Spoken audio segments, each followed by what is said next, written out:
2 महिने आम्ही या ठाणे शहरात फिरत आहोत। कुठल्याही प्रभागात गेलं तर लोकांची एकच समस्या आहे की पाणी येत नाही, पाणी उपलब्ध होत नाही। मग म्हटलं एक आपण समिती गठीत करू आणि कामाला लागू आणि बघूया की काय ॲक्च्युअली होत आहे। त्याचा निकष इतक्या दिवसानंतर हा लागला की पाण्याची चोरी होते। आम्ही आयुक्तांना 1 ऑक्टोबरला पत्र लिहिलं होतं, पाणी चोरी कशी होते, कुठे होते, किती प्रमाणात होते, त्याच्या विथ लोकेशन आणि कुठले अधिकारी इन्व्हॉल्ड आहेत नावासकट दिलं। 1 तारीख ते 30 तारीख आम्ही थांबलो। 30 ऑक्टोबरला आम्ही एक स्मरणपत्र दिलं। दोन्ही पत्राला उत्तर नाही आणि कुठेही त्यांनी काही ॲक्शन दिसली नाही। म्हणून आपल्या माध्यमातून आज त्यांना जागा करायचा आमचा एक प्रयत्न आहे।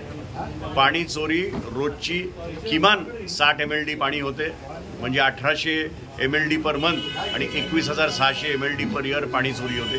ही जर चोरी आपण थांबवू शकू तर दिवा असो, कळवा असो, मुंब्रा असो किंवा गुडबंदर रोड असो, कुठल्या तरी एक प्रभागाची तरी टँकरमुक्त एक प्रभाग होऊ शकतो। पण ह्याचा मलिदा त्यांना मिळतोय आणि ह्याचा मलिदा मिळत असल्यामुळे त्यांना काहीही इंटरेस्ट नाही।